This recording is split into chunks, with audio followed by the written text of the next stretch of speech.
ಹಣವನ್ನು ಎಷ್ಟೇ ಖರ್ಚು ಮಾಡಿದರೂ ಕೂಡ ಮಾನವನ್ನು ತರಲಿಕ್ಕೆ ಸಾಧ್ಯವಾಗುವುದಿಲ್ಲ. ಹಣವನ್ನು ಎಷ್ಟೇ ಖರ್ಚು ಮಾಡಿದರೂ ಕೂಡ ಪ್ರಾಣವನ್ನು ತರಲಿಕ್ಕೆ ಸಾಧ್ಯವಾಗುವುದಿಲ್ಲ. ಹಣವನ್ನು ಎಷ್ಟೇ ಖರ್ಚು ಮಾಡಿದರೂ ಕೂಡ ರೋಗದಿಂದ ಮುಕ್ತಿಯನ್ನು ಕೊಡಲಿಕ್ಕೆ ಸಾಧ್ಯವಾಗುವುದಿಲ್ಲ. ಹಣವನ್ನು ಎಷ್ಟೇ ಖರ್ಚು ಮಾಡಿದರೂ ಕೂಡ ಮನೆಯಲ್ಲಿ ಶಾಂತಿ ಹೇಳ್ತಕ್ಕಂಥದ್ದನ್ನು ನೆಲೆಸಲಿಕ್ಕೆ ಸಾಧ್ಯವಾಗುವುದಿಲ್ಲ. ಆದರೆ ಅದೆಲ್ಲವಕ್ಕೂ ಕೂಡ ಒಳಿತನ್ನು ನಾವು ಕಂಡುಕೊಳ್ಬೇಕು ಮತ್ತು ಜೀವನದಲ್ಲಿ ಒಂದು ಉತ್ತಮವಾದಂತಹ ಗುರಿಯನ್ನು ನಾವು ಸಾಧಿಸಬೇಕು ಅಂತ ಹೇಳಿ ಆದಲ್ಲಿ ನಾವು ಅದ್ಭುತವಾಗಿರ್ತಕ್ಕಂತಹ ಒಂದು ದರ್ಬಾ ಚಿಕಿತ್ಸೆಯ ಮೂಲಕವಾಗಿ ನಮ್ಮ ಮನಸ್ಸನ್ನು ಆನಂತರದಲ್ಲಿ ರೋಗವನ್ನು ನಿವಾರಣೆ ಮಾಡಿಕೊಂಡು ದೈವಿಕವಾದಂತಹ ಅನುಗ್ರಹವನ್ನು ಸಂಪಾದಿಸಿಕೊಂಡು ಕೆಲವು ಗುಣಗಳನ್ನು ನಾವು ಜೀವನದಲ್ಲಿ ಅಳವಡಿಸ್ಕೊಂಡಿದ್ದರೆ ನಾವು ತಕ್ಷಣ ಮೇಲಕ್ಕೆ ಬರಬಹುದು ಮತ್ತು ಅಷ್ಟೇ ಅಲ್ಲದೆ ಎಲ್ಲ ರೀತಿಯಲ್ಲೂ ಕೂಡ ನಾವು ಒಳಿತನ್ನು ಕಾಣಬಹುದು. ಎಷ್ಟೇ ಖರ್ಚನ್ನು ಮಾಡಿದರೂ ಕೂಡ ಹಣ ಖರ್ಚಾಗತ್ತೆ ಬಿಟ್ಟರೆ ಸಂಪಾದಿಸುವುದು ಅಷ್ಟೇ ಕಷ್ಟವಾಗತ್ತೆ. ಆದರೆ ಕಳೆದ ನಂತರದ ಜೀವನ ಆಗಿರ್ಬೋದು, ಹಣ ಆಗಿರ್ಬೋದು ಬರಲಿಕ್ಕೆ ಎಂದಿಗೂ ಸಾಧ್ಯವಾಗುವುದಿಲ್ಲ.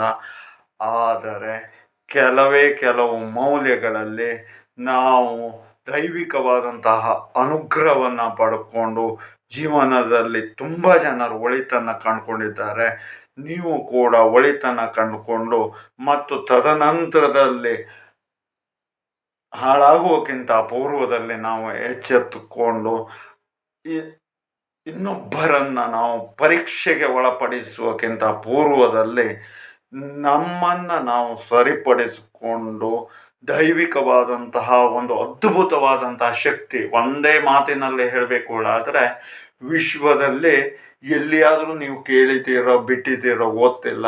ಆದರೆ ನಮಗೆ ಬಂದ ಮಾಹಿತಿಯ ಪ್ರಕಾರದಲ್ಲಿ ಈ ಒಂದು ಅದ್ಭುತವಾದಂತಹ ಚಿಕಿತ್ಸಾ ಪದ್ಧತಿ ಹೇಳ್ತಕ್ಕಂಥದ್ದು ವಿಶ್ವದಲ್ಲಿ ಎಲ್ಲೂ ಇದುವರೆಗೆ ಕೇಳಲಿಲ್ಲ ಅಂತ ಹೇಳುವಂತಹದ್ದೇ ನಾವು ವ್ಯಕ್ತಿಗಳಿಗೆ ಟ್ರೀಟ್ಮೆಂಟ್ ಮಾಡಿದ ನಂತರದಲ್ಲಿ ಕಂಡು ಬಂದಿರತಕ್ಕಂಥದ್ದು ಅಥವಾ ಅವರ ಬಾಯಿಂದ ಕೇಳಲ್ಪಟ್ಟಂಥದ್ದು.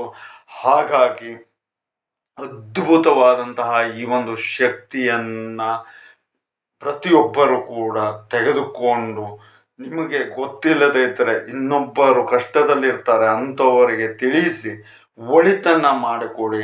ಎಲ್ಲೆಲ್ಲೂ ಎಷ್ಟೆಷ್ಟು ಕಳ್ಕೊಳ್ತೀರಿ, ಆ ಕಳ್ಕೊಳ್ಳುವಕ್ಕಿಂತಲೂ ಪೂರ್ವದಲ್ಲಿ ಅತಿಯಾದಂತಹ ಕಡಿಮೆಯಲ್ಲಿ ನೀವು ಮಾಡಿಕೊಂಡು ತುಂಬ ಒಳಿತನ್ನು ನೀವು ಕಾಣಿ.